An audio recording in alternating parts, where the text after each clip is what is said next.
to Think Different, Attracting and Including Neurodiverse Employees into State Employment webinar.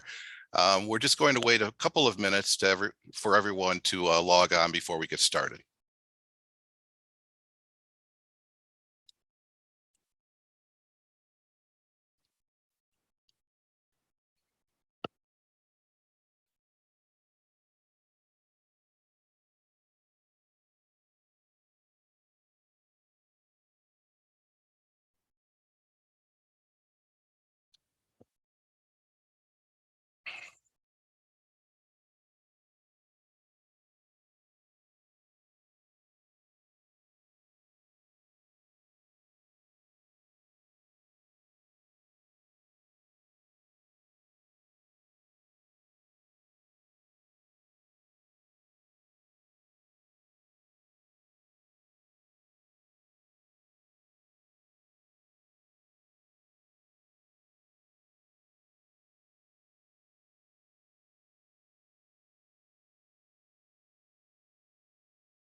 All right, Jim, it looks like the participants have slowed down, that folks are joining. So if you want to go ahead and kick things off, that would be fantastic. Thank you, Amy.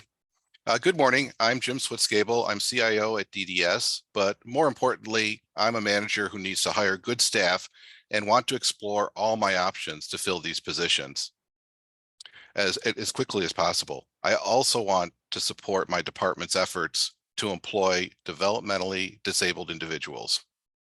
As I looked at our hiring process, it left me with questions about how I can do this more effectively. We have assembled here today a team of experts that will give you and I, as state hiring managers, good information to help us consider this untapped resource when filling our open positions. Before we get started, though, I'm going to ask JJ Fernandez with DDS to review a few quick housekeeping items. Hi, everybody. My name is JJ Fernandez. I have a few things to note before we get started. We are offering ASL interpretation for today's meeting. The interpreters have been spotlighted, so their video will always be displayed on the screen for everyone. This meeting is being recorded. Just a reminder that your controls for today's meeting are available in the Zoom toolbar at the bottom of your screen. For panelists, you can mute and unmute, start and stop sharing your video, and type comments into the chat. For all other participants, you can put comments into the Q&A. Again, panelists, if you would like to ask a question or provide comments, please use the raise hand feature or chat. The raise hand button will either be on your Zoom toolbar or it will show up if you click participants. You can also upvote by clicking the thumbs up by the question you're interested in or comment on questions typed in by other people. When you introduce yourself, please speak a little slower than normal to make sure our simultaneous ASL interpreters can keep up. We will be sending a list of resources and link to today's recording and copies of any slide used today for anyone who registered for today's webinar. We also have an email address, autism@dds.ca.gov, for you to send questions after today's webinar. We will also maintain a frequently asked questions on our website that we could not address this morning and others that come in the future. Thank you. Thanks, JJ. Later this morning, we will have a panel of experts answering questions, including an employee working at the Department of Rehabilitation who received his job with the help of these programs. But first, we have a presentation from Rob O'Donoghue, who is Senior Director and VP Analyst in Gartner's Executive Leadership Research Group, who has focused his efforts on leadership, culture, talent, diversity, equity, and inclusion. Rob brings over 22 years of experience to Gartner and has held senior IT leadership positions in large multinational companies in the financial and tech industries. Rob will be speaking with us about the neurodiversity advantage. Rob? Great stuff. Thank you, Jim. Hi, everybody. Nice to meet you all. Looking forward to sharing some of the research and advice on the topic of neurodiversity. Sometimes this session, this presentation, I could do it in an hour or 90 minutes. There's so much to cover. But for today, just to kind of narrow it into the 25 minutes or so that we have, I'll talk a little bit about what neurodiversity is, maybe some of the challenges individuals with neurodivergent conditions face, but also some of the opportunities that they can bring to your organization. And then I'll focus more on a kind of a practical set of actions your enterprise, institute, organization can take to really maximize the potential that neurodivergent individuals can bring to your organization. So we'll cover both angles. So just to start with, not assuming anyone knows exactly what neurodiversity is, the definition, as you can see here, talks about the neurological differences neurodiversity embraces effectively.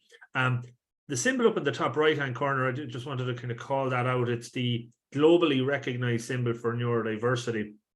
And it's one that we've actually been able to use in some of our research because, like the infinity loop shows, work around neurodiversity, whether you're attracting neurodivergent talent or making them feel more included, it's never ending and it can flow into each other. So that worked well in our favor in the research. Like many things from a diversity, equity, and inclusion perspective, language is very important. And there's probably new terms that you're going to get familiar with when we're talking about neurodiversity. When you're referring to an individual that has one of the conditions, you would say they're neurodivergent, where their brain functions would differ from those that would be considered neurotypical. And from my work on this, right, over the last few years, from interviewing individuals with one or more of these conditions and interviewing neurotypical employees, those that would fall into a more typical category, the reality is everybody is a little bit different to each other, right? So it is just a way of representing some of these conditions. And while a saying goes, if you've met one person with autism, you've met one person with autism, each individual with each of these conditions can differ, right? And it's important to know that. Some of the conditions, ADHD, autism, dyslexia, dyspraxia, a few others called out here. I'll go into a little bit more detail on those. But the overall umbrella term of neurodiversity and the neurodiverse conditions really brings that all together. Now, interesting data points. There's lots of data that has been coming out around neurodiversity over the last few years, and we're working on a survey right now to try and capture more specifically to autism. But one kind of eye-opening data point that I like to share is that estimates between 15 and 20% of adult population are neurodivergent, right? Has one or more of those conditions. That's 1 in 5 of us, effectively. But more concerning, but also the opportunity is that up to 85% of these individuals are unemployed or underemployed, compared to what we would see as the 4% of the adult population, or those that might be considered neurotypical. So something isn't right, something needs to be done. And as Jim mentioned earlier on, there's talent challenges that you're facing all the time. Neurodivergent talent can be a solution to those challenges. Now, one of the things that I've heard an awful lot around why you would want to know more about neurodiversity, neurodivergent talent, is because they have the ability to think very differently. It's stealing a slogan from a very famous leader of a tech organization, but think differently. In many ways, neurodivergent individuals are wired to think differently, and they can bring that diversity of thinking or cognitive diversity to your organization. I'll get into some practical examples around that in a little bit, but I'm sure we've all been in meetings, or as you as managers have challenged your team to think differently in the past, in the present, and probably into the future. When you have neurodivergent talent, they're going to do that by default. So that's one of the main reasons they're very powerful to have on your team. Now, I mentioned there's some of the conditions, just to kind of give you a visual, and as I said, you'll get these slides afterwards.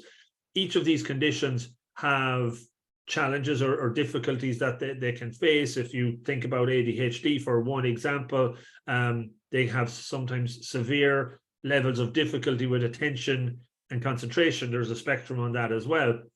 And it's really important when you're trying to understand neurodiversity and the different conditions to know what these challenges are. Right? I work with people in Gartner that are on the autism spectrum or have ASD, and through my work in this space, I've got to know that there's certain maybe social cues or communication challenges that they can face or feel anxious or overwhelmed with.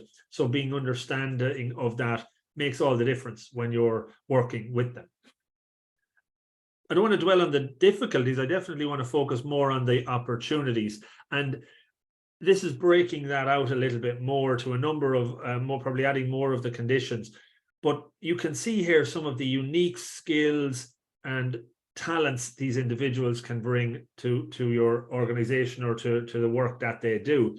Again, maybe looking at ADHD, while there's sometimes a challenge with concentration and attention, they can bring great creativity, hyper focus, and energy and passion.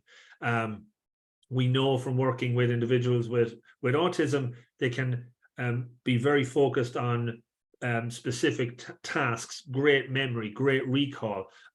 So all of these are things that can add to your team, to add to maybe and map into typical technical roles that you might have challenging times meeting. So I want you to just be aware for now of the different conditions and some of the benefits or I suppose unique skills that they can bring to the workplace. To just focus in a little bit more on one example. So individuals with high functioning autism, what we've been able to discover are a set of maybe common traits that these individuals in the main would possess, right? So if you think about the ability to solve problems, to be very focused to detail, logical thinking, right? I would hope as you're thinking about that and thinking about maybe a role in your organization where some of those traits could be very beneficial, it should be very quickly obvious that they could bring a lot of value to the organization. What we've seen over the last few years as we've kind of really got into this and through this kind of continuous talent contest or challenge the world is facing, we know that these individuals, highly qualified, highly skilled, great traits, highly underemployed, and you're trying to fill technical roles where you can see here might require programming skills, logical skills, technical skills. There's a great match. There's a great potential here to tap into this talent pool to solve or close the skills gap that you have. And that's really where the opportunity exists, right? So there is a massive opportunity here. Now, one of the things that I suppose we've discovered over time, and this is one of the reasons why maybe neurodivergent talent aren't being employed as readily as they should be, is because most organizations we've talked to are, one, unaware the potential neurodiverse talent can bring, and two, the way hiring processes are set up and how you make people feel included in an organization are maybe geared towards much more of those individuals that are neurotypical, right? And as a result, you're filtering out neurodivergent talent from the very start. So as simple as if you, in your job description, specify specific must-have skills for a data analyst role, you're talking about, you might see they must have excellent communication skills to be a data analyst. That can filter that person out because they may be an individual with autism. They may not have excellent communication skills, but could be brilliant at data analytics, and as a result will opt out or get filtered out, self-opt out or get filtered out during the process. So it's very important to know that tweaks to the existing systems and processes that you have to make accommodations more inclusive for this talent pool can make all the difference. And we'll get into a few more examples around that. Just to bring back to the point that I mentioned earlier, 20% of the population neurodiverse or neurodivergent. That means invariably that there's already quite a portion of your IT organization or your organization in general have one or more of these conditions, but you may just not have realized it until now, right? So it's very important to kind of think about that and understand that, because there's probably many people in the organization already that don't feel comfortable about declaring that they have one or more of these conditions, and that can actually add to the stress, strain, and overwhelm that they're facing on a day-to-day basis, and can be one of the reasons why they might leave the organization. So that kind of brings me just up to why it's important to think about neurodiversity, right? And I'm working on more research with a few of my colleagues, and we obviously want to think about the business case behind doing this. It's not just the right thing to do. Of course, it is the right thing to do, but there can be economic value and benefit from hiring these individuals into the organization. As I mentioned, they have in some cases a unique set of skills that can be much more productive than some of their neurotypical counterparts on certain roles. And that has proven out. We have data to kind of back that up. So it's very important to think about that. They're thinking different, so they're bringing diversity of thought, and that can help avoid groupthink in your organization. Another aspect to this, when you're bringing neurodivergent employees into the organization, in many ways, it forces you as a manager, as a leader, as an employee to up your game, to learn more about the do's and don'ts working with these individuals. And as I'll get to, communication is very important around that. So there's benefits not just for those individuals that you're bringing in, but for you yourself. So there's lots of things to be thinking about when you're thinking, should we go down the route of being more focused around hiring neurodivergent talent? And from an objective standpoint, because a lot of all the research we do, we try to be extremely objective around that. I would say the answer is yes. Now, the work that we focused on over the last 6 months or so, we published 2 papers on this. For today's session, I'm going to focus more on the right-hand side, what we would call the enterprise actions you can take to create an environment for neurodivergent talent to succeed, not just for executives, but for managers, for leaders as well. And the 10 tactics that I have identified kind of fall into 4 categories. The first is around neuro-inclusive talent approaches. So tweaks you can make to how you attract talent into the organization, how you recruit them, how you how you can onboard them, but also talent you have in the organization, how you could create greater mobility internally for them. You may have an individual that is neurodivergent in the HR, the finance, the marketing department that could be a good fit for a technical role. How do you go about bringing them into the organization or into that part of the organization as well? Another aspect that's very important when we think about neurodiversity is not just to normalize it, not just to bring this level of awareness to what it is and what the conditions are and the benefits. Absolutely, that's the right place to start, but go beyond that and start to celebrate neurodiversity and the benefits that they can bring and what those individuals have brought to the organization. So there's some actions you can take around that, and I'll touch on a couple of those in a little bit more detail. As I mentioned, you probably have a certain percentage of those individuals in the organization already. Knowing more about their preferences, how they work, what are the challenges they face on a day-to-day basis can be very, very insightful.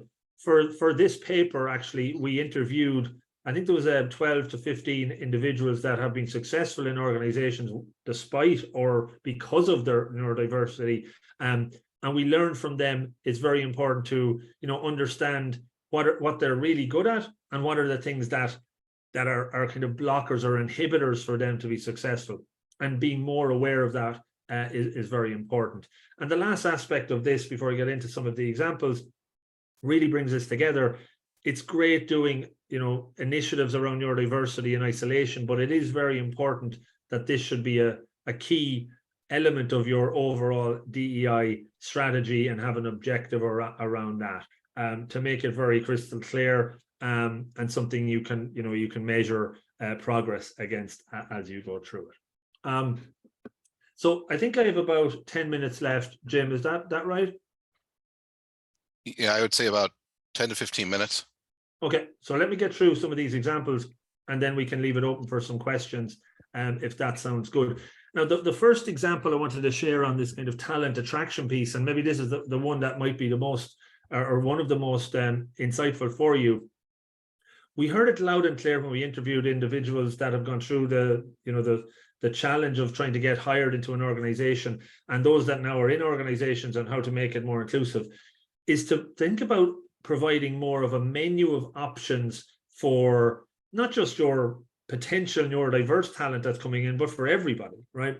So from an interview perspective, think about ways that you can make the interview process more inclusive, and put people at ease, right? Again, for example, an individual with autism may have greater or higher levels of anxiety or overwhelm when they're in an interview face-to-face with 3 people in a panel, right? That can overwhelm anyone, but it can have a higher level of overwhelm for that individual.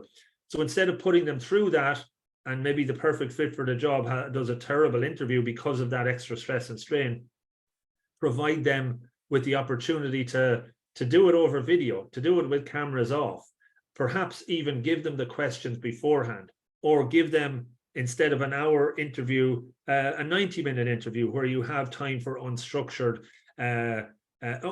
time for questions and answers, to give them more opportunity to showcase the skills and the capabilities they have.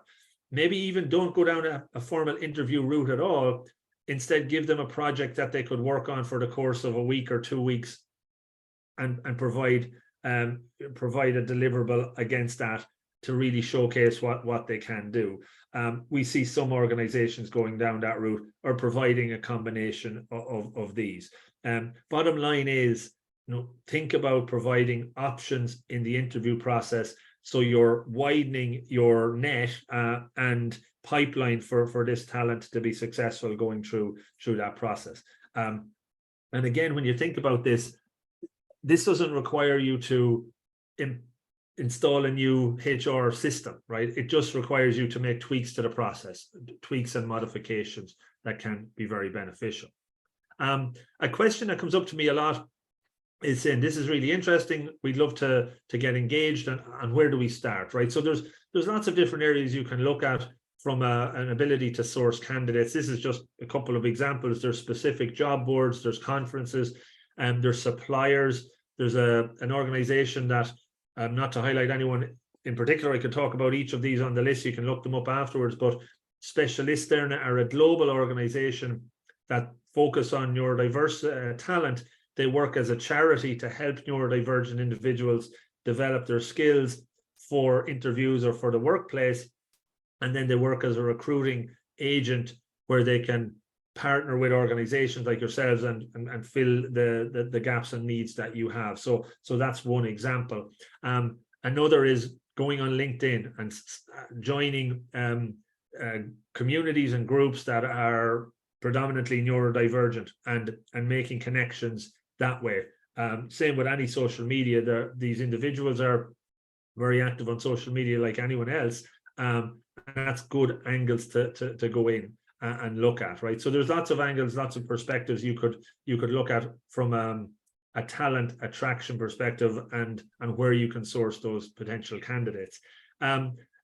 Recently, this is a new job marketplace, Neurodiversity Career Connector. You can Google it, and it kind of aggregates roles and talent for that have talent or that are neurodivergent, that have skills that you could potentially be looking for. So that's something to consider as you're looking for potential areas to tap into. And you can see other types of roles that are advertised there as well. A second example, kind of getting away from the idea of just having formal interviews. This is a case study we did with a company called Westpac Group a couple of years ago, and they moved away from interviews to have a non-interview based assessment process. In essence, it's like a short internship where people would come on board, get familiar with the surroundings, get to know a manager, get to know the team, work on a project, spend a day in the life of what they would be doing, get assessed over that period of time, and get feedback to see would they be a good fit for this role. If successful, great. If not, give them very clear feedback on areas that they could work on to improve and do better over time. So again, probably a more comprehensive approach, creating a dedicated hiring process, not necessarily something you would have to do, but another option or alternative that you could look at. And again, this case study has shown it to be quite successful for this example. And I know other organizations have done something similar. Another example from the 10 tips was around communication, right? So this is something that comes up a lot. You know, you're a manager, you're a leader, you want to know better how to work with individuals that have one or more of these conditions. You know, you're not expected to do a deep dive training course or a diploma like working with individuals that have these conditions, because there's so many and there's so many different do's and don'ts. But what we found is that the clearer and the more concise and complete you are when you communicate with these individuals, the better the message gets across. And from one of the interviews I've had, it always stays with me. One of the he was actually a CIO in an organization, and he said in his own journey he has ADHD and he's autistic. He always reminds me of some of the metaphors he might hear in team meetings of, you know, let's go after the low-hanging fruit, or you're knocking it out of the park. These metaphors can be confusing to individuals with autism because they take things very literally. So you need to be more focused on how you get your message across so that everybody, not just the individuals that are neurodivergent, can understand it. And that really gets to the point of what I would call or what is known as the spillover effect, right? So by becoming a better communicator for those individuals that are neurodivergent on your team, you just become a better communicator in general. And that has a positive impact on everything you do within your team. So that's the spillover effect in action. Another example that I suppose out of the 10 actions that I put into that paper is one that's maybe a little bit more controversial or provocative, right? Is that, you know, be on the front foot for offering diagnostic support for employees in your organization who might feel that they have one or more of these conditions and have never been formally diagnosed. I know in the US and I know in the UK that it can take quite a long time to get formally diagnosed. It can be quite expensive as well. So maybe as a progressive organization, is there a way within your working with HR, providing benefits, health benefits to you know, fund or part fund these assessments for these individuals? Because again, from what we've heard from individuals we've interviewed, as soon as they were diagnosed, in many cases, it took a weight off it. It allowed them to really kind of accept some of these differences or challenges that they're facing. Also, it made them hyper aware of some of the strengths they've had, right? And as you can see from the quote from Stuart here, who's the CIO in BDO, he was dyslexic. He only got diagnosed later in life when one of his kids was diagnosed. And it just became clearer to him, these are some of this is one of the reasons why I'm really good at these certain activities. And this is also another reason why I get frustrated when neurotypical people on the team aren't that good. So it gave them that sense of self-awareness, but also social awareness for those around them. So again, maybe something to consider, or at least as you're building this awareness in the organization, putting it out there that you know, if individuals are concerned about their condition or haven't declared or would like to get diagnosed, that you'll support them in whatever way possible that could help. Just as was to conclude on a last couple of slides, as you're bringing these individuals into the organization, it's very important to make sure they're feeling included. And one of the parts of a paper we did around inclusive organizations for neurodivergent talent is to create this kind of support circle or support network for them. That's where the manager, obviously, the more they know about the do's and don'ts and how to work with these individuals, the better. Having a community mentor or somebody that, again, can help that individual connect the dots or work with people not only within their team, but across the division, the function, the department, that can really help as well.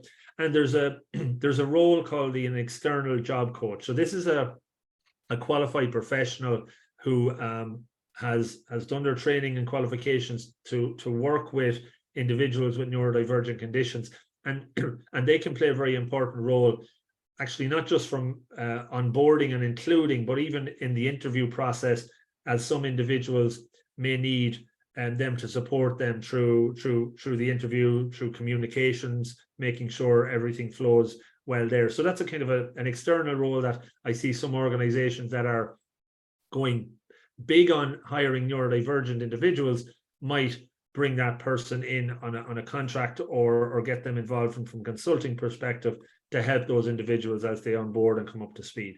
That's the closer circle. The outer circle, again, just making sure there's a team buddy, family and friends are involved. It can be a stressful experience if this individual is the first time they're working in an organization. So to make there's connective tissue between the manager and the family and friends, if possible, so that you have that creative or that safe environment that has been developed overall. Last couple of ones, invariably when I talk to clients and organizations about this, they have individuals who have been successful in their organization already that have one or more of these conditions, and they're perfect role models and mentors for others in the organization to follow, to kind of gain insight from. So this goes back to that idea of celebrating neurodiversity. Identify those individuals, give them a platform, make sure that they're able to talk about their journey, what's been positive, what areas you can improve in. But like any mentor, an individual will look up to them and see them forging ahead, plotting a path, and that can inspire those to kind of take that leap and give them the confidence to go down the same route. So consider kind of a mentorship program for neurodivergent individuals in the organization can be really powerful as well. Matching the complementary skills. Again, the idea on this one where we talk to individuals, some that we talked to, Roy Spinney here as an example, he said he was terrible at project management. He was terrible at admin. He just couldn't get his head around that.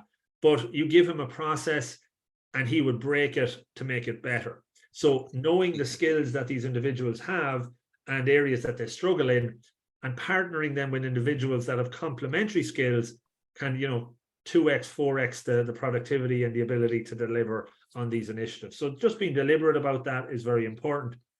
And the last point, I think in my deck, I think everything else is just kind of a wrap up, thinking about the workspace and the environment, building and creating an organization that has hot desks, quiet zones, being conscious of the sound, the lighting, even the smell sensitivity some of these individuals have. So think about how you design the physical space, looking at technology, making sure you have noise cancelling headsets available for individuals that are autistic, for example, speech to text technology, and the final piece is, being clear, concise, and organized from a schedule perspective, so that these individuals, in some cases, really like routine, don't like last minute surprises. Wherever possible, put as much routine in place. And again, that just comes with awareness, having your manager being aware and your team around to kind of support them is very possible once you do it in an intentional way. We have lots more research coming on this in Gartner. We're doing an autistic talent primary research survey, results coming out of that very soon. I'm in the middle of interviewing more individuals about what we call moments that matter in their employee life cycle journey. We hope to have an assessment, a maturity model in place later this year, and talking about personal brand, just as an example of some of the other areas that we're looking at. There's lots of books out there that you could be interested in if you wanted to know more about this. I'm not saying these are the 3 to buy. These are just 3 that I'm aware of. Type in neurodiversity in the workplace. You'll find a lot more out there if you wanted to go a little bit deeper on that. As I said, we have links to more research. Happy to share that afterwards. But I'll pause because I've talked probably for longer than I was expected to. But I hope it was useful, and I'm happy to hang on for a few minutes for any questions you might have. Well, thank you, Rob. That was a very insightful presentation. For the audience, please submit your questions for Rob. There's a Q&A button at the bottom of your screen.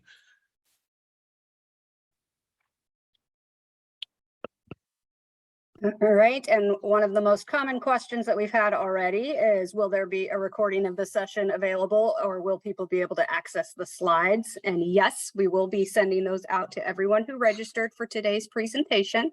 So don't worry, you'll get a link to the recording as well as a copy of the slides. And we've put together a quick resource list with some of the things that Rob and our panel will be talking about today. So those items are coming your way after today's presentation.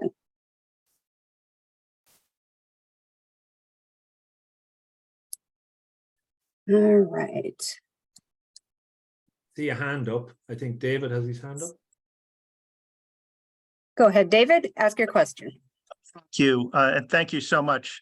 This is really valuable information for us as employers, as we all are.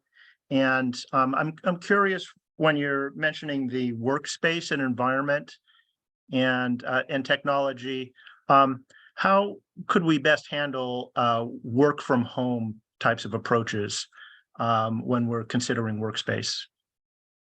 Yeah, it's a great question. Interestingly, and I had a couple of slides on that. I didn't include it, but there's definitely upsides for individuals that are neurodivergent to work from home, right? They're very much working in their own surroundings. They're comfortable in that. That can reduce stress, overwhelm, all the things that can be challenges when you're in an environment where you're surrounded by 50 people or 100 people. So I would lean into that, right? That can be an opportunity to hire this individual and get high levels of productivity out of them in that safe environment. But equally, there's some that, and this goes back to the, no two people are identical, right? Everybody's preferences are a little bit different. Some may prefer to come in because that's the time they can have a one-to-one with their manager in a meaningful way and get that direct feedback. So what we've seen since the pandemic is that there's been certainly an increase in hiring neurodivergent individuals because they can work from a remote perspective. But it's not to say that they don't still require in-person engagement. And as a result, you just need to be more intentional and personalize that with each individual, right? Like anyone. So you can come out with your hybrid work model, 2 days in the office, 3 from home. But the reality is, and this kind of gets to a lot of other work we do in Gartner around hybrid work, do it at that kind of team level, understand each individual's preferences, and try to tailor and work around that as much as possible. Purely from a physical perspective, David, you'd still look to get an ergonomic assessment done, making sure everything like that is needed. Partnering with your facilities organization is important to kind of make sure they're set up for success. But equally, one of the things we would see that one of the traits that might come up for individuals with autism, for example, they may not like eye contact, right? They may prefer to be off video during the meetings, and shouldn't be seen as they're not working. But this comes with that kind of ground rules or discussion and being conscious and aware of some of the do's and don'ts for each of them. So I don't have the perfect answer, but it's just take it holistically and treat everybody, from an individual perspective to try and understand the best, I suppose, setup that suits them. Thank you very much. All right, and our next question, do job assistance organizations require documentation of a formal diagnosis of neurodiversity? I don't have a perfect answer to that. So when you say job assistance organizations, can you give me an example of that, or is it one of the ones I referred to in my talk track? Not sure. Yes, it's a typewritten one. So let's see. Sorry. No, that's all right. Joanna, let me find you on here and I'll give you the ability to unmute. I would say probably the answer, without having the factual answer, I would lean towards that they don't require formal diagnosis of neurodiversity in the main. If it would be rare. I've never heard of somebody pretending to have a neurodivergent condition, right? That if they're going to talk about having it, it's because they very much have it, and that in many cases individuals are reluctant to share their condition because they could see that as there's a stigma with it, or it could be an inhibitor to them being successful. So it's more about shielding than actually being open about it. But I'm not aware of it being required as a formal thing, and I think that, you know, even from a legal perspective, I'm not sure if that would be needed. Great. And she did confirm that, yes, it was the organizations you were referring to. So thank you Okay. for that answer. What are your thoughts about an applicant self-disclosing as neurodivergent? Yeah, like the indirect answer, but it probably gives you a good sense of it. The more organizations can do around creating that awareness, creating the, I'm going to bring it back up here so I can give you the right terminology that I put around it, you know, celebrating, not just normalizing neurodiversity. If you can do that with those that have already self-declared and self-declared, and show that it's something that you're on board with, that you don't see as something that's going to hold people back, what we're seeing, there's a more, this was organic self-declaring happening, right? More and more people feel comfortable around doing that. Again, it goes back to an individual preference, but the more you can do that to make people feel comfortable, that they can see it in many ways, the reason they're successful in the organization is because of some of the strengths that they have because of this condition, can inspire, encourage, give people confidence to declare around that. But, you know, that's, you're kind of going on a continuum here of raising the awareness, normalizing it, celebrating it, and then encouraging people to be open about it. But certainly it's not something you could ever mandate. Everybody, you know, are on their own journey around that as well. All right, and we have time for one more question. The onboarding process has the potential to be overwhelming to both neurodivergent and neurotypical folks. Are there onboarding tools that have been shown to work particularly well for both? I'm not aware of any specific tools, because in the areas I kind of focus on is more about tools and more about behaviors. But I would kind of, you know, I would draw the parallel or the analogy to the interview process of the menu of options, right? As you're kind of going through that onboarding phase, what can you do to make it more neuro-inclusive, so that maybe there's more time up front, that, you know, you're asking questions if you know early on or at the very start of that onboarding process that this individual is autistic, for example. One of the papers that I published around this, specifically around onboarding, is then that you would ask that question then to that individual, you know, you're getting the standard laptop, but because you're autistic, we know individuals with autism may have more sensitivity to noise. We can offer you a noise cancelling headset. So you're creating and making accommodations for these individuals during that phase of the process, and as a result of, they feel more included and belonging comes with that from the start.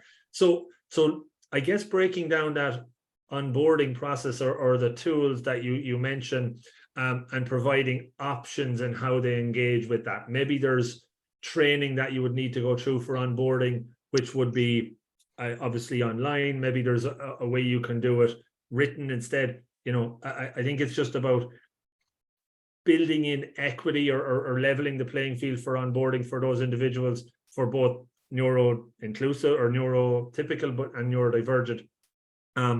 And that's just me giving kind of some examples on how I would see it work, but I'm not aware of any specific tools. All right, thank you very much. With this, I'm going to turn it back over to Jim Switzgable. Again, apologies if we weren't able to get to your question. Feel free to write it into the Q&A, and we will add it to the FAQ document that will be one of the follow-up items from today's meeting. But I'll go ahead and turn it back over to Jim to introduce our panel. Thank you, Amy.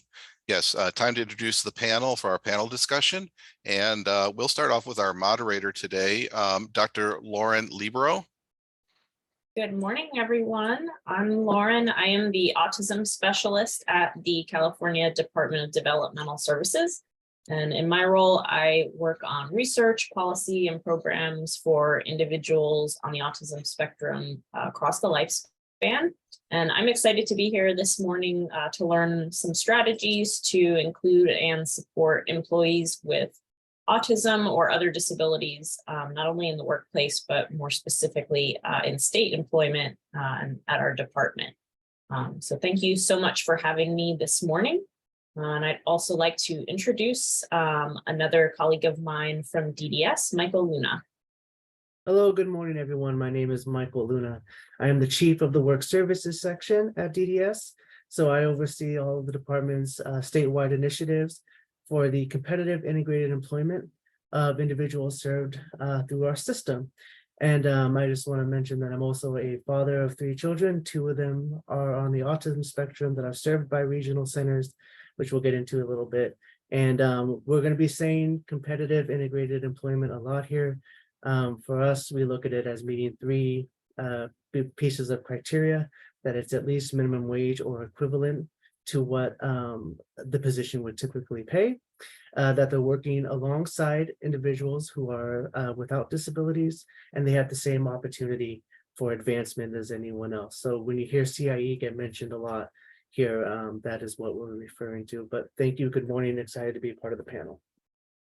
Thank you, Michael. We also, from the Department of Rehabilitation, we have Vivian Hernandez Obaldia. Good morning, everyone. Happy to be here. Rob, that was an excellent presentation, and I have a quick comment. Everything you said about looking at the individual and finding what's best for that individual, and that's what we do at the Department of Rehabilitation. We work with individuals who wish to seek employment and competitive integrated employment, as Michael indicated. I am the regional director for Northern Sierra District, one of 14 districts within our department. It's a pretty large district, and my objective, I would say, is to make sure that everyone that I am able to communicate can be aware of our services and make sure that they're able to benefit and achieve successful employment in wages that are competitive and have a lifestyle like everyone else that meets all their needs. Jim, do you want me to pass it on to David Waite? Sure, David. Thank you, Vivian. My name is David Waite. I'm also a regional director for Redwood Empire District of Department of Rehabilitation, and I'm very excited to be here.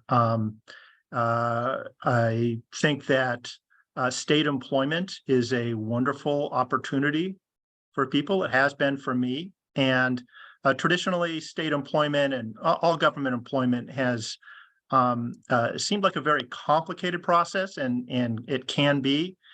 And so when we can make that process more streamlined and open the doors to people, especially people with disabilities and especially people who are neurodiverse, I think we all benefit. And here at DOR, like Vivian said, we really see the value of our neurodiverse employees. And so just very grateful that DDS is providing this this event, and very glad to be here. Thank you. Thank you, David. And Melinda Wetzel. Hi, good morning, everyone. My name is Melinda Wetzel, and I'm currently the chief over the workforce management section here in our human resources branch at DOR. I also serve as a subject matter expert for the department in the LEAP process. So I'm very excited to participate in the presentation today and look forward to educating myself on the neurodiverse hiring process, because I think that will provide us the opportunity to have more partnerships and start, advocating changes for the hiring process. So thank you. Thank you, Melinda. And we also have Chris Lua here today. Thank you, David. Good morning, everyone. My name is Chris Lua, and I am an office technician here at the Department of Rehabilitation. And I'm really glad to be here today, and I'm really eager to learn something new every day. So thank you for having me. Thank you, Chris. And from the Association of California State Employees with Disabilities, we have Scott Richmond. Thank you, Jim, and good morning, everybody. I'm Scott Richmond. I'm the immediate past president of the association. Spent a good part of my adult life trying to find ways to integrate people with disabilities into the fabric of community life. And a big part of that is becoming gainfully employed. I happen to be totally blind. I know it was a struggle for me when I was first starting out. And I know several people who have neurodevelopmental disabilities, including the person who worked as my last support services assistant. She was one of the best employees that I ever had. She was dyslexic, but she worked as my reader, and she was one of the best that I ever had. So I can speak from personal experience on a number of fronts, and I'm glad to be here today to talk a little more. Thank you, Scott. And we also have Bob Duda here. Hello, my name is Bobby Dutta, and I am the current president of ACSED, Association of California State Employees with Disabilities. I also co-chair the statewide Disability Advisory Council. The objective of both organizations is to empower people with disabilities to get state jobs, which David explained how complicated that process can be. And our function is to facilitate the transaction that everyone, including person with disabilities and person that are neurodivergent, can get state job, maintain that state job, and be promoted once they got to that point. And we thrive in providing knowledge, information, and empower the applicants with anything that they need to be successful in the entire process. And that's one reason why both organizations exist, to serve that community. And I'm so grateful to be here to learn from all the other panelists to how we can expedite the process of getting people state jobs. Thank you. Thank you, Bobby. And we're going to start the panel discussion now, but you can enter your questions into the Q&A as we go along, or hold them until the end of the panel discussion.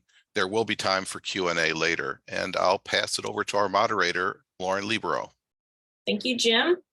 To start off today's discussion, I'd like to ask our panel to share a quick overview of what their departments or organizations do. So let's go ahead and start with Michael Luna. Can you tell us a little bit about DDS?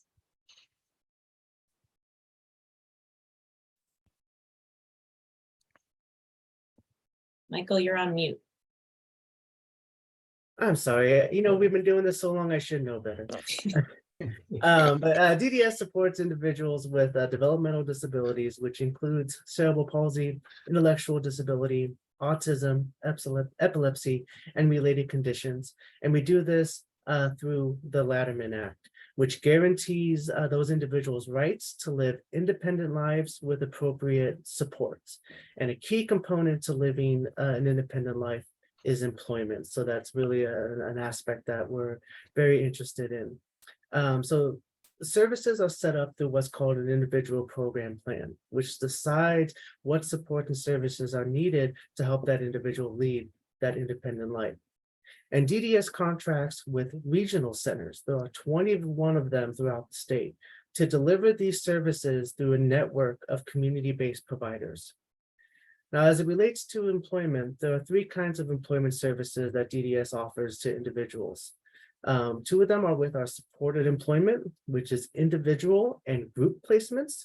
So as the name tells, the individual is one person who's at a job site. And then a group placement could be a 3 to 8 group that are at a work site. These could be janitorial teams or landscaping teams. out in the community. And then we also have our tailored day services, which is really kind of almost a customized employment, finding jobs that are really within the interest and desires of the individual. Now, for the employment opportunities with state departments, these services will typically look like job coaching or the paid internship program. And I'm going to get more into detail about what those look like a little bit later in the panel discussion. So thank you. Thank you, Michael. Let's move to the Department of Rehabilitation. David, do you want me to kick it off and then you continue? Thanks, Vivian.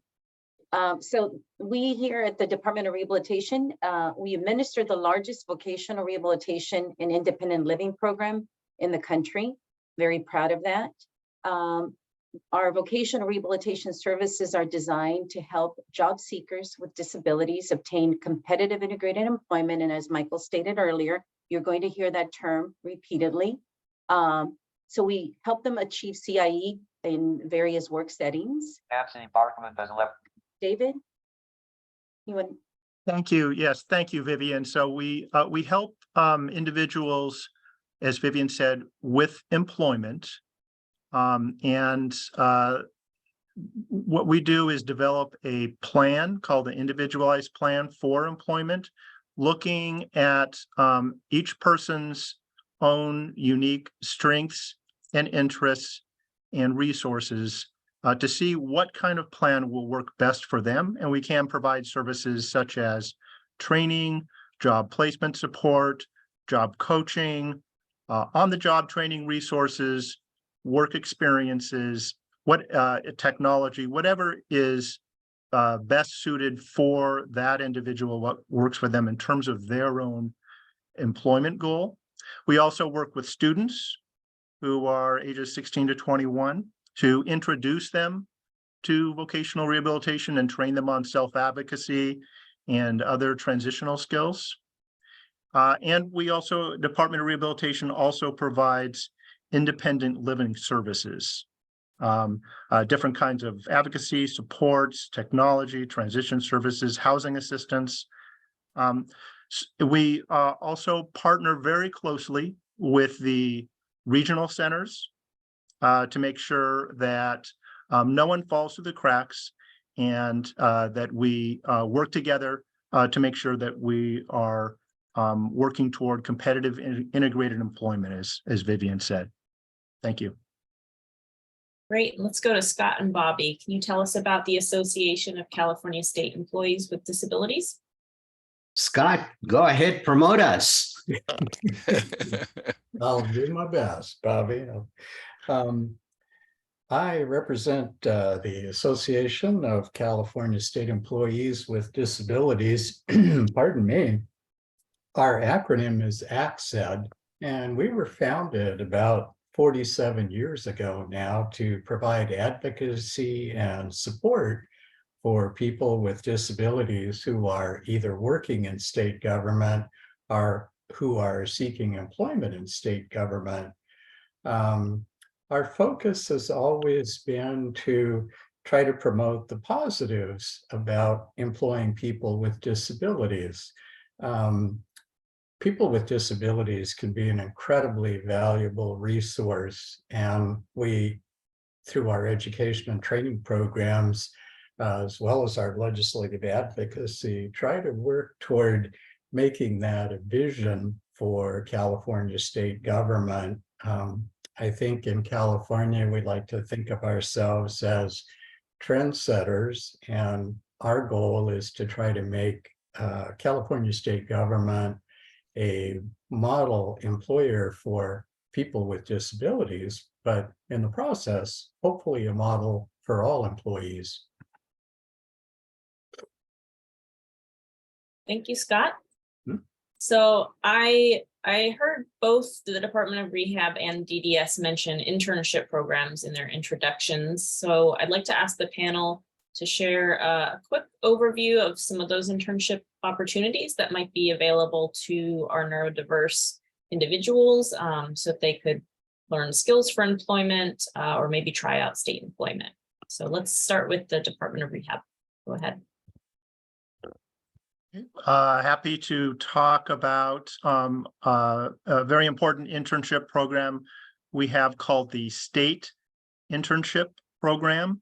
And this program provides a 512 hours of internship with a state agency to individuals who with intellectual and developmental disabilities. So it's a partnership with DDS, the regional centers. We worked and with nonprofits working together to provide these internship opportunities and the supports, including job coaching, to help make this successful, so that an individual can actually, during the internship, learn the skills and develop the abilities to succeed in state employment. It's offered at DOR, but it's also offered at a number of other state agencies. Really, any state agency can work with DDS and ourselves to offer this internship program, and we've been extremely happy here at DOR. We have hired into permanent positions many who have participated in the state internship program. Vivian, anything else you'd like to say? Yeah, so the state internship program will also allow the person that successfully completes it 512 hours to obtain LEAP certification and be competitive in applying for state jobs.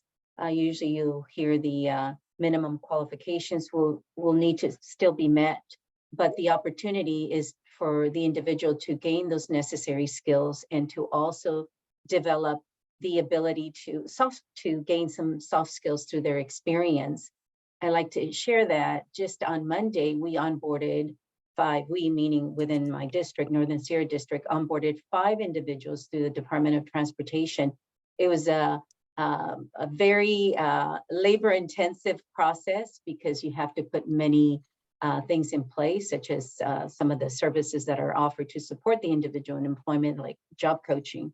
And that it's in partnership with the regional centers. In our case, would be Alta Regional and the Department of Rehab. I like to add that we don't do it alone. What we do in partnership with, in collaboration with a number of other entities. I'm going to hand it over to Melinda and see if she wants to add anything. Hi, thank you. Yes, to add to that, the key component as well is it's a paid internship. So, as they're learning on the job skills and developing it to be competitive and meeting the minimum qualifications of the class they're already servicing in, it's very important that they also are paid for that and learning the skill set. So that's a good key component to the state internship program as well. And like Vivian and David have mentioned as well, is this is just not an effort for DOR or DDS, it's an effort for statewide. So I can leave the email address in the chat box. If any other state entity that is on this webinar, if they are interested in receiving additional information, we can provide those resources to you. Wonderful, thank you. Michael, do you have anything you'd like to add? Yes, thank you, Lauren. So I'm going to talk a little bit of what we have established here at DDS called the Paid Internship Program. So this is 1,040 hours of paid internship that we provide to individuals. This covers not only their wages, but also the employer cost of the internship. And then a real important note is that the employer of record does not need to be the business in which the internship is taking place. It can be, but it could also be the service provider that's providing the on-job supports, or a financial management system. This really is a great no-risk opportunity for both the business, which in this case would be the state, and then also the individual.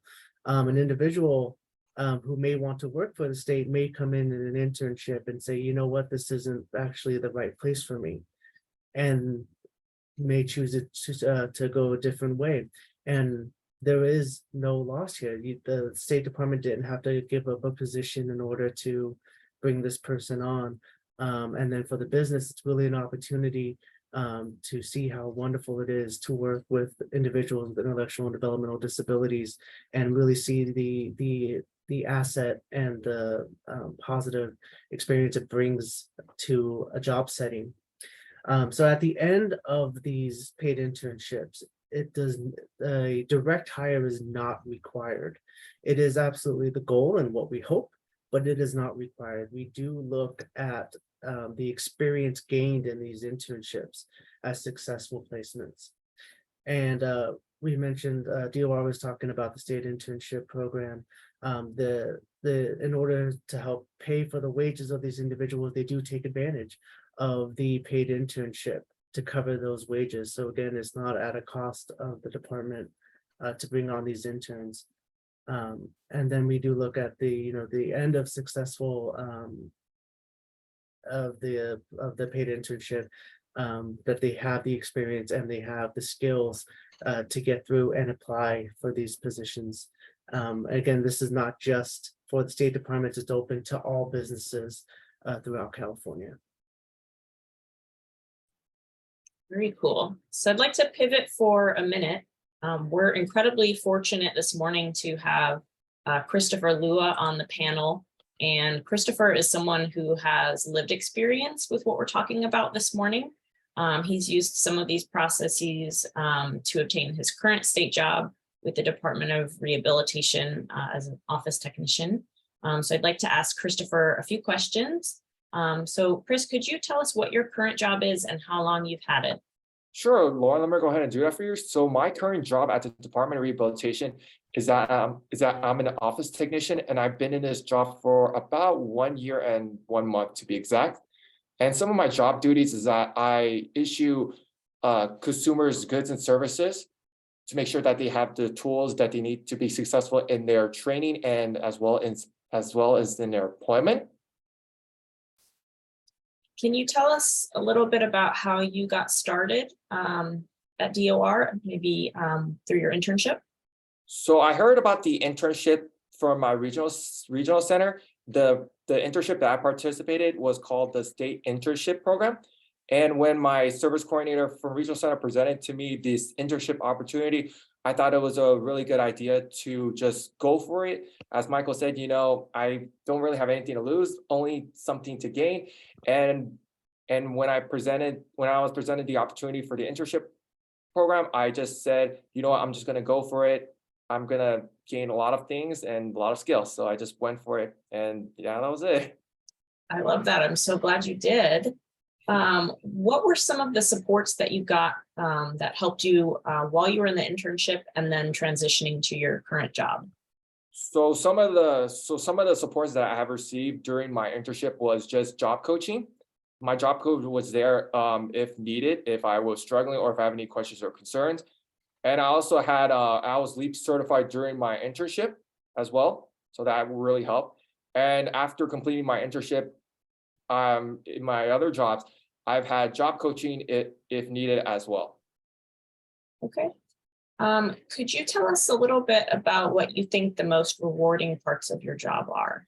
So the rewarding parts of my jobs that I enjoy the most is just working with my coworkers. I just enjoy working with them and just socializing with them. And another aspect of my job that I like the most is just learning something new every day and gaining the skills I need in order to be successful. That's great, Chris. I love learning new things. That's part of my job too, and I really enjoy it. As well, but not taking exams though. I'm not really good at taking exams. Yeah, totally fair. I think a lot of people struggle with that process.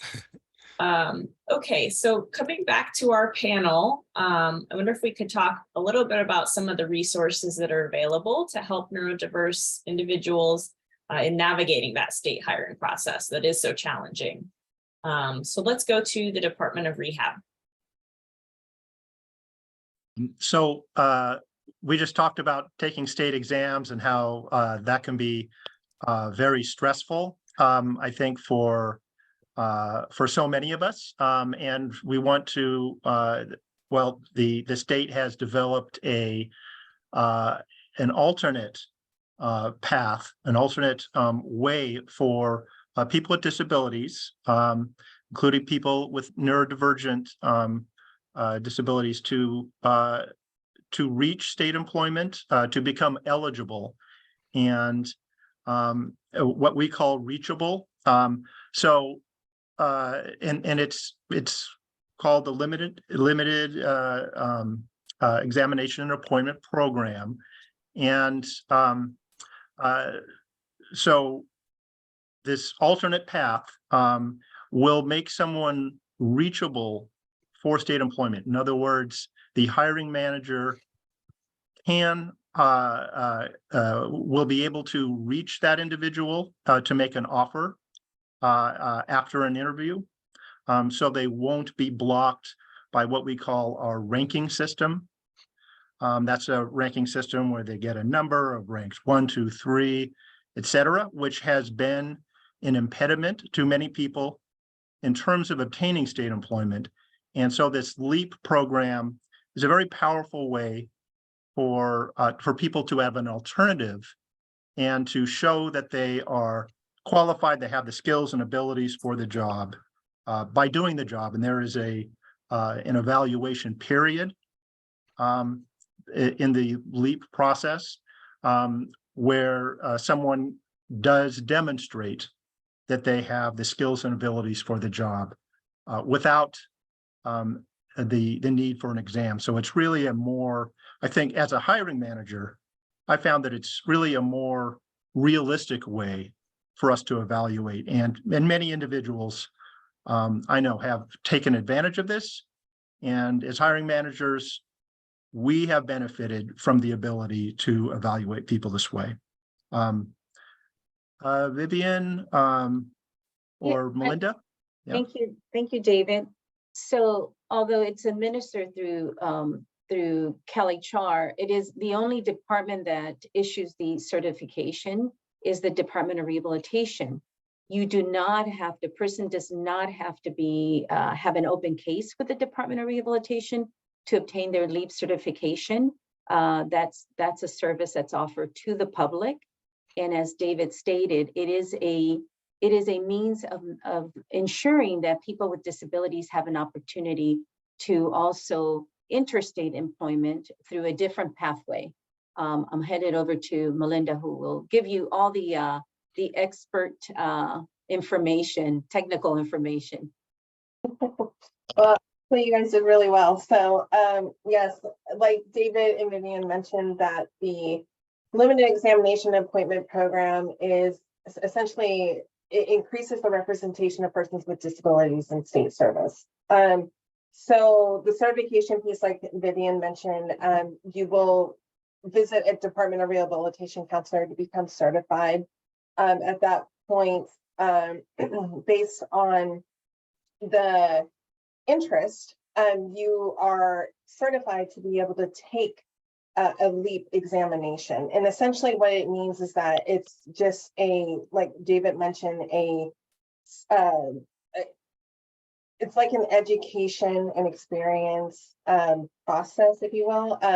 But it prevents you from having to go through the ranking system and essentially may not become reachable. So it's a reachable system where you go through the interview process and are successful, and you will serve as on a job evaluation period, which is essentially the extension of the exam process. Once the LEAP candidate is successful on their job evaluation period, they will not have to serve a probation, and they will go to that parallel classification that they are going through in the evaluation period. So for example, if you are in an office technician role, serving as a job evaluation period, by the end of that evaluation period, you will be successful, and then you will be serviced on that classification permanently without serving an extra probe. So there's a lot of great benefits to it. You will provide and be able to build your skill set on during the evaluation period. So it's a really great program. And if interested, the email that I put in the chat as well, I can send educational resources, so that you will have the knowledge to be able to move forward and hire more lead candidates. That's great. Thanks, Melinda. So I'm a relatively new hiring manager myself. I'm currently hiring a few positions in my department, and I'm wondering what happens if I select a candidate with a disability. What kinds of reasonable accommodations might be required to accommodate them in my workplace? So maybe Scott or Bobby, any ideas? Yeah, I'll go ahead and take this one since Scott did such a great job representing ACSED earlier. Well, to answer your question, there are no one size fits all answer to this question, right? Possible accommodation can range from, providing a calm, quiet, soft lit work environment to the assignment of work project that can be accomplished individually with a minimum of group interaction between and among coworkers. It is important to try to structure the work environment, though, to the specific and unique talents and abilities of the employee, and not try to adhere to a rigid or cookie cutter set of solution. Then, and only then, can a manager or supervisor establish a two-way relationship of mutual trust and assistance while engaged in the hiring process. The actual or potential need for accommodation should never be a consideration for employment. However, for the interview process or when a job offer is being made, there should be the subject of accommodation raised, just to make sure that they can all access equally to all the benefits and process. So it's appropriate to ask if any accommodations are needed if the selected individual doesn't raise that subject themselves. As a hiring manager, just like you said, you're trying to hire a lot of people, it's a good idea for you to ask the question to all persons selected, since many disabilities are not evident during the selection process. So it's important to normalize, and perhaps someone said it earlier, celebrate the process in a way that we're offering this to everyone. Do you need any help in the process? So that's the way I would proceed. Thank you, Bobby. Michael, anything you'd like to add? Any ideas? Absolutely. I was thinking, first thing that came to mind is job coaching and what that can look like. So the job coaches are there to support the individual and the business in ensuring that accommodations and supports are in place for the individual to do the job effectively. Now, this could be done through ways of like breaking down the job duty statements. So really structuring it, taking them in bite-sized chunks in ways that is easily digestible by the individual. So these job coaches have typically, hopefully, have been working with this individual and know their wants and needs and knows how they take in information and can help them really break down those jobs effectively. They also can help with facilitating communication between the individual and the employer. If there's any, sometimes the words that come out need to be said in different ways or need to be conveyed differently in order to really sink in with the individual. And then also helping understand things like time management and schedules. I mean, it can be things as simple as making sure they get to the bus on time and knowing their routes so that they get into the office on time. And the goal of the job coach is to actually phase out, is to phase them out as the individual becomes more comfortable and the mastery of the job, that the job coach would then phase their time out. So it could start initially as 80, possibly even like 100% of the time, and then phase out to where that job coach is mainly only just checking in with them maybe once a week on a phone call, not even having to go to the office with them. And the job coach, it's important to know, doesn't do the job for the individual. The individual still is required to do all the tasks that is assigned to them. But they're just, again, there to make sure that if there's any kind of breakdown of the structure that needs to be done, or checking in to make sure that all the paperwork was done correctly before it moves forward, can be a role of the job coach. And it's also important to note that the job coach are not employees of the State Department. So there's no cost to the state or to the business to have a job coach there. And then also the job coach is not the manager. So it is still the manager's responsibility to work with the individual as they would any other employee. The job coach is really there to support the individual in making sure that all of the job duties as assigned to them are done successfully. Great. So it sounds like there are a lot of different supports that could be available to help accommodate our staff. At this point, I've gone through all of the questions that I have for the panel. So I would like to open up for our Q&A. So I'm going to pass it to Amy Wall, who's going to help us. All right, thank you, Lauren. We have a couple questions in the Q&A, and I encourage anyone else out there to enter their questions. And we'll start with a question for Chris. Can you please share some ways in which job coaching helped you? So in the ways that job coaching helped me, my job coach was there when I first started the internship. He was just there just to make sure everything's okay. And I was also getting training as well. And if there are things that I did not do correctly, or if I don't really need to do anything, he'll kind of step in and tell me, he'll give me advice to tell me, oh, you don't need to do this, or you can do it this way. So it's kind of like amending the things that he's kind of like just basically guiding me, there's just support as well. So just there to guide me and support just the things that you don't really need to do. And also just to work smart, we work hard, but we also have to work smart in a way, And also my job coach was there if needed. So if I have any questions, comments, or concerns, I could always just rely on him if needed. But for the most part, I've done the job independently, and I didn't really need a job coach, but my job coach was there just for support. If anything happens, that I'm not aware of, he'll kind of help in and just kind of guide me, So it's like a guidance, It's like a coach, so I would say. Does that kind of make sense?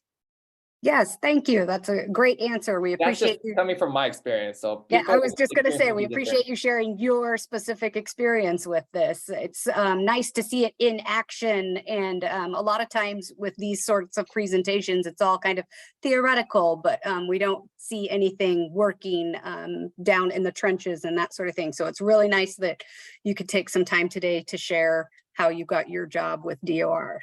Thank you, Chris. Thank you for having me. All right, job coaching seems to be the popular subject here. Our next question is, how are job coach accommodations handled when the person with a disability is working from home? And so any of our panelists are welcome to answer that. I like to take provide my insight. So, and we talked about how a job coach is not responsible for carrying out the specific duties. So it just depends on what the needs are of that individual. And the job setting can be from home, it could be in an office setting, could be at a specific location. But the primary goal of that job coach is to make sure that the individual understands their duties. And some examples of job coaching could be if instructions have been verbalized a certain way, they could be perhaps changed a little bit, demonstrated so that the person has a better understanding. So the job coach can observe the individual as they're carrying out their duties and perhaps provide some guidance to changing it, or help them write out some instructions as well, so that the duties can be carried out in an easier fashion.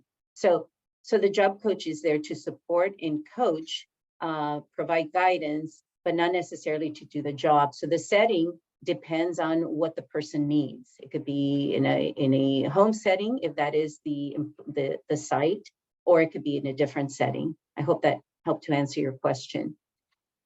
I don't know if anyone else wants to add to it. I'll just say, this is David. I'll just just add that with COVID and the onset of so much working from home and hybrid work, really DOR we face the question of how do we best work with consumers, and the department really decided to take the guidance or take the cue from the consumers. So consumers who feel most comfortable working remotely or communicating with us, meeting with us remotely, we meet them where they're asking. So we provide that when they want to meet in the office. We make sure that our staff meets them in the office. And so like Vivian said, it's meeting the needs of the consumers and asking them how would they like to receive the coaching. And I think Chris mentioned that coaching, a big part of coaching is providing support and coaching. So in a case like that, say if an individual was working from home, that could be provided remotely. But if the employee wants it to be in person, then like Vivian said, could be at the person's home, or it could be in a neutral place like a library, wherever the individual feels more comfortable, or it could be in the DOR office. Good question. May I also add, we've had situations where a job coach has also participated in the interview process as a reasonable accommodation, and they are not present to answer the questions, but to clarify or reword the questions. And it's been proven to be quite successful for some of our consumers. Fantastic. Thank you, Vivian and David. We appreciate your answers on that. Our next question for the panel is, how does an employer get a job coach to help their neurodiverse employees? So could somebody talk through the process a little bit on that front? Sure. This is a wonderful question. Mike Luna here from DDS. So the individual themselves will establish services through what I mentioned before, the individual program and the IPP process, to discuss what supports and services are needed to help them be successful when it comes to employment. And so once those services have been determined, they work with one of our community-based vendors who actually provide the job coach. And so what's important for us to respect and make sure everyone knows is that it's at the choice of the individual to have a job coach. So if an employer feels that a job coach is needed, it would need to be on the individual to say, I want a job coach, and go through that IPP process to get one established. And that's what I'd say, but I'll open it to my partners at DOR if they have any additional comments.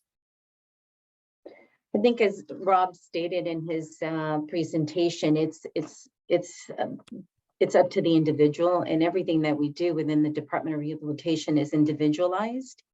And so if a person believes that they would benefit from a job coach, that's a conversation that they will have with their qualified rehabilitation professional, their counselor, so that they can assess what are the services that are needed, required, so that person can be successful. And many times it is a job coach.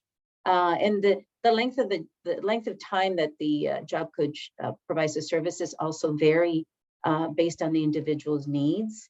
But it is, as Michael indicated, it is a decision that the individual needs to make, and through conversations with their counselor or conversations perhaps with their employer as well. And it's a service that will be provided on a case-by-case basis to ensure that they are successful in their employment.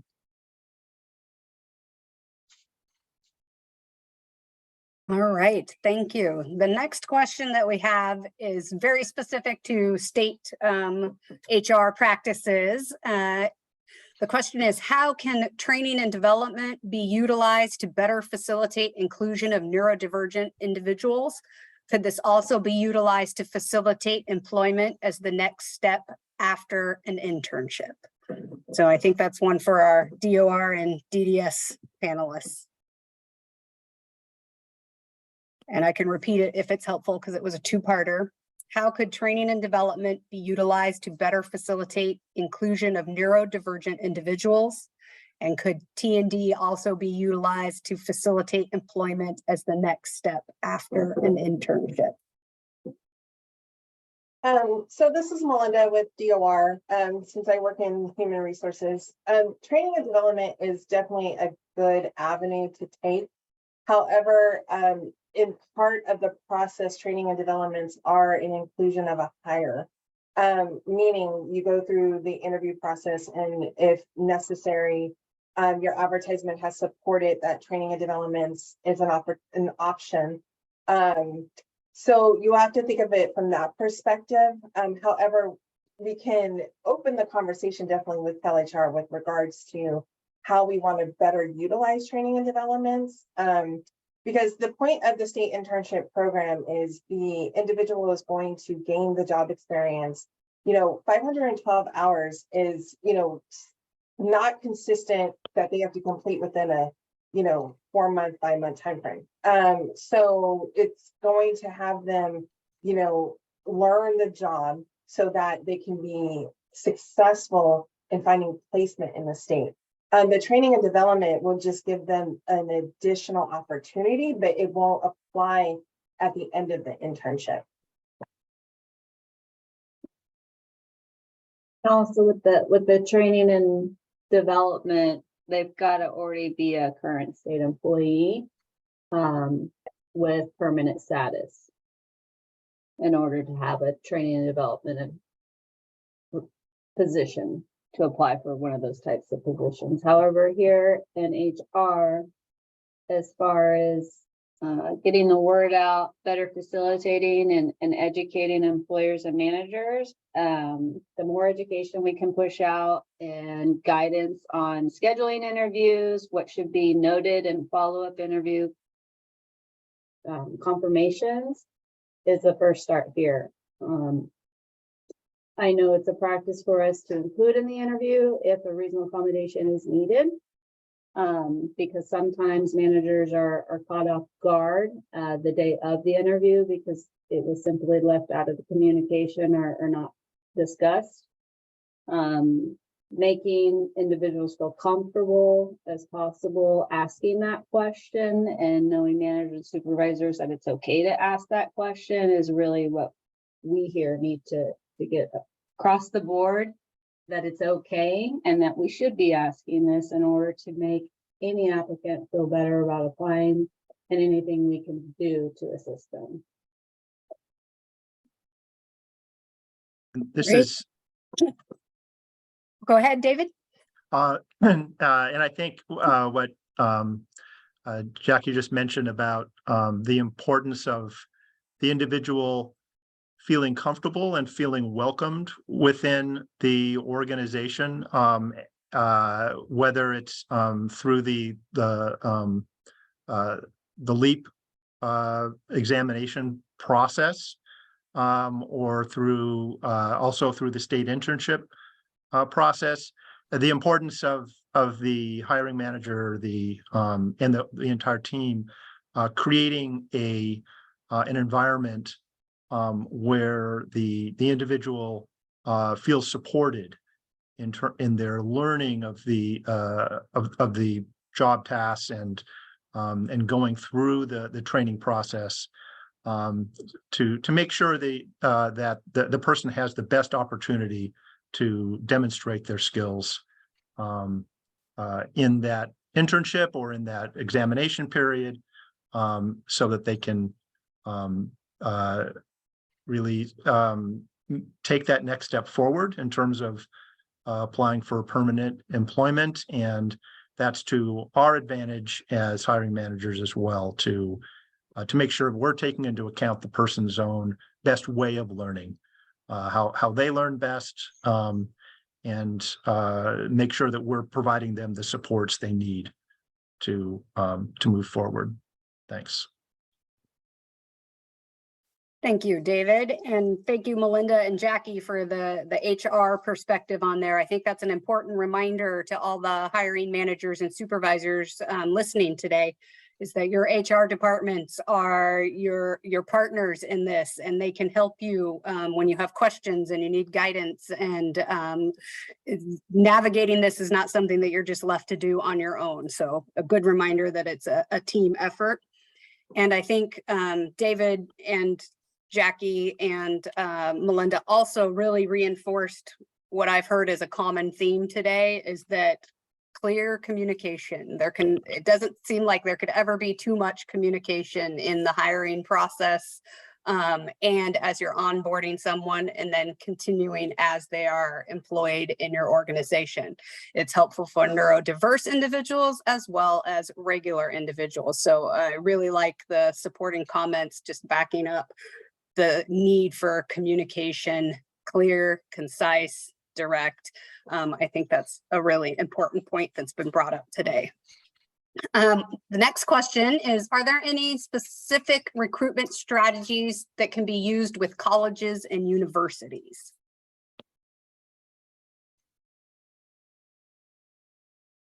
And I don't know if anyone on our panel has experience with this, but thinking about recruitment strategies with colleges and universities, what can we do on that front?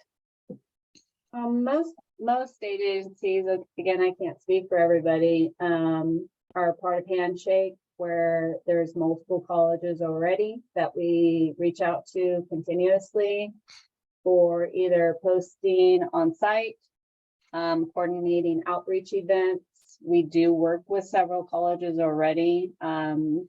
Given the information that was provided earlier, I already saved some of those organizations that we will be reaching out to, so we can expand and get the word out and do whatever we can to share our vacancies. I think the goal is to partner with as many people as we can and walk them through on how to apply, how to fill out the ad, because that is always going to be the most important part of getting these individuals an opportunity to work for the city. Thank you, Jackie. Does anyone else have anything to add to that? I wanted to add, we have different partnerships at the community college level, for university levels as well. We have contracts where we enroll we enroll students in our program and are able to provide them a variety of services and also access perhaps to more information on how to prepare for state employment if that is the choice. So we do it at the community college level through a Workability 3 contract. We also do it through university at the Workability 4 contract level. So there are existing avenues and pathways available so that we can access specific students, and certainly students that are very intentional in their occupational choice. But it's always it requires that conversation, and it also requires having the conversation we're having today to make sure that people are aware of the various resources, because if we don't talk about it, it's very difficult to know what's in existence. And I'd be happy to share more information on both on those individual contracts. We also, and I think David stated this earlier, we serve students, so we try to reach them at as young as possible so that they can start thinking about career choices. We help them prepare for CalCareers account, establish their application. What is an SOQ? We just partnered with ACSED CalHR as well on a training program, not training, but a workshop on how to get a state job. So it's really putting the word out and making sure that people are aware of the resources that are available. Thank you. Thank you. All This right. is Bobby. I just wanted to add one other thing about the university and colleges. We have actually gone out to Sac State and UC Center on J Street and presented an entire presentation on how to get a state job with slides and so on. And during that presentation, we also discussed the normalizing the effect of asking for accommodation when you go out and seek a state job. So reaching out to the colleges and actually reaching out to the student body itself is a big benefit if you're right there to answer all their questions and walk them through the entire process from how to apply to the SAQs, getting the test, being on the eligibility list, including the LEAP issues is an important factor in attracting, a highly talented individual who are trying to get into state workforce. Thank you, Bobby. So that again brings home the point. There's kind of two hurdles here. Not only are we trying to broaden the view of the candidate pool, making sure that neurodiversity is something that everybody is mindful of. And that's an issue in state service, outside of state service, but the state hiring process itself for anyone can be challenging. So it's a two-step process, as we're looking at how do we increase the diversity of our workforce, we really need to be looking at how do we help everyone understand the state hiring processes. And then, as Vivian said, really, what are those supports that are available to help with neurodiverse candidates? So thank you both for that. Our next question is a nuts and bolts kind of question. How long does it take to authorize a job coach? Mike Luna here, so I'll speak for DDS. It can vary. It's all set up initially through the IPP, so the individual program plan. Those typically happen, those happen annually, but an individual can call an IPP at any time.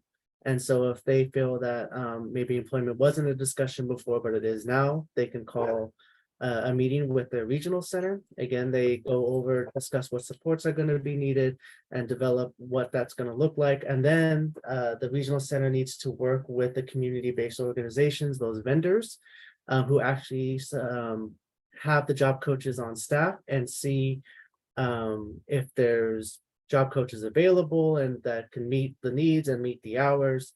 And so it's a much larger question than just how long to take. It really depends on the availability of the job coaches, what services are needed. And then also the individual does have the right to choose which vendor they want to work with. So that could also cause delays or make things go faster if that particular vendor has job coaches available.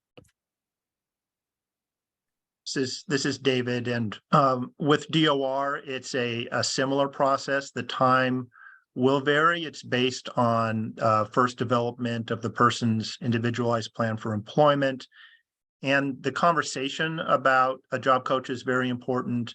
Like Michael said, it's important that the individual take part in the discussion about what they're wanting in a job coach, and trying to find the right match of a job coach with that individual and with the employer, because the job coach will be communicating with both. And as Michael said, working with the community-based organizations to find the right match, and a lot does depend on availability. So we try to authorize it as quickly as we can, because if someone's employed or about to be employed, it's very important that we have a job coach in place. So each situation has to be assessed individually, but it does vary based on those circumstances. All right, thank you, David and Michael. Next question is for DOR. Are there services that DOR offers to potential candidates that can help them navigate the hiring process? For example, taking the typing test for an OT position.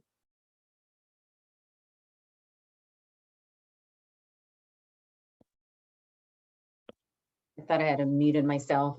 So yeah, we provide a variety of services to make sure that the person ultimately is successful in achieving their employment goal.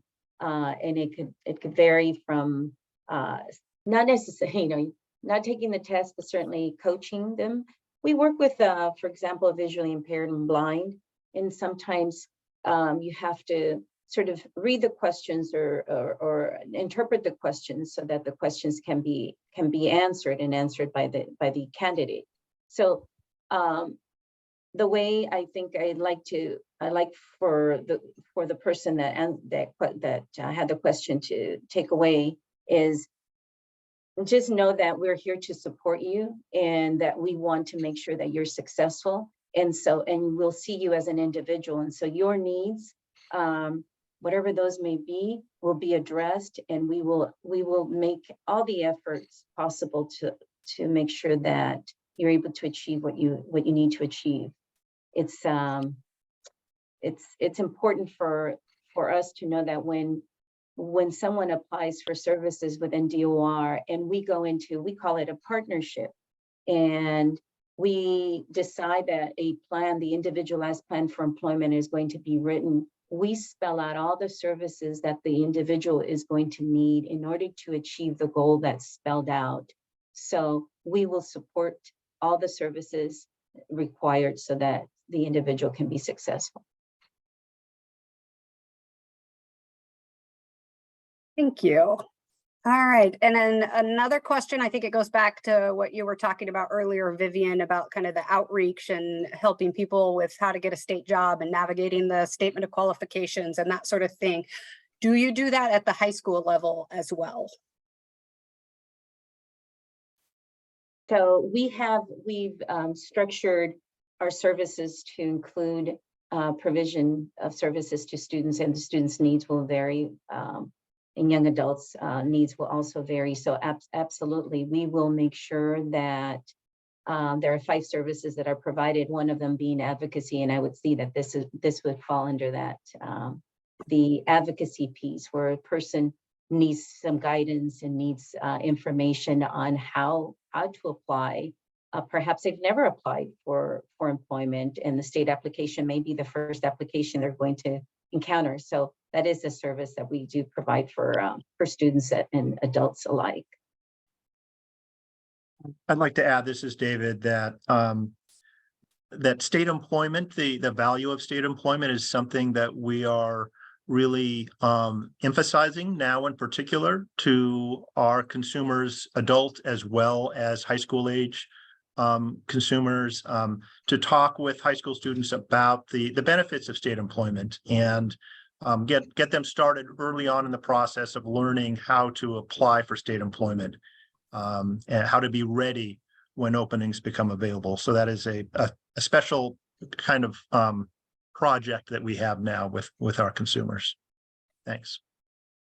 And students also can go through CalHR and obtain assistance in applying for student assistant positions. A number of departments have those available, including the Department of Rehabilitation, which is a great entry into state employment. Thank you. All right, the next question is for DOR again, and they're asking, does DOR partner with adult education programs? This is David. Yes, we do partner with adult education programs. We partner with community colleges and adult education. Adult education programs are sometimes more prevalent in some areas than others. But adult education is a very important component of people's training and offers wonderful resources. And so we value our partnership with adult education. I'd like to add that we also support anyone that's interested in advancing in their employment. They may be working in a career, but perhaps they need assistance to advance to the next level. So we will provide those services as well and support their making sure that they are promoted. And it could be certainly with state employment, but it's something that we like to talk about, because many times we think of individuals entering the workforce as opposed to already being in the workforce and wanting to advance. So it's an additional, so the services are also available. Thank you.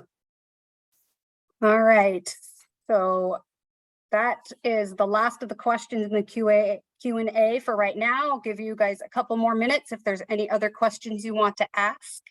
One thing that I think is worth mentioning to kind of define the universe of what we're talking about here in our preparation for today's webinar, ACSED had shared some numbers from CalHR about how many state employees have self-report as having a disability. And I'm sorry, I can't remember if it was Scott or Bobby that shared that, but if you could share that number with the group, I think that's just a good guideline for where we're at and what we want to improve.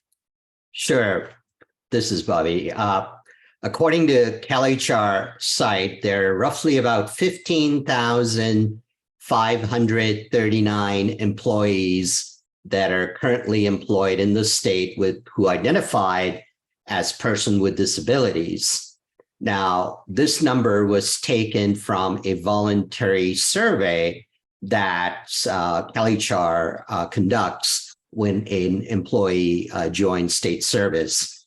Now, this number is actually comparatively very low. We're supposed to have at least 30,000 or more employees with disabilities, and that's one of the other reasons why ACSED is very active in promoting what we call it the disability parity rate within state service. But anyway, the actual number currently is roughly about 15,539 employees. Thank you so much, Bobby. Appreciate that.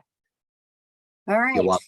No other questions in the Q&A. I think I will turn it back over to Jim Switzgable to close us out. Thank you, Amy. I want to thank Rob O'Donoghue from Gartner for his presentation today, as well as our panelists, Vivian Hernandez Obaldia, David Waite, Melinda Wetzel, and Christopher Lua from the Department of Rehabilitation, Bob Dutta and Scott Richmond from the Association of California State Employees with Disabilities, and Dr. Lauren Libero and Michael Luna from the Department of Developmental Services for sharing their expertise and experiences during the panel discussion to help us better understand how we can find ways to effectively include the neurodiverse when we need staff resources. I also want to thank Amy Wall, JJ Fernandez, Jackie Maciel, Patricia Thron, and Deanna Fisher for their support of the webinar. They really kept this thing moving along smoothly. We will be getting information out to you, and remember that our email box is autism@dds.ca.gov, and that's your access to the team to ask further questions. I hope this helps you to more quickly and effectively fill your current staffing needs. Thank you again.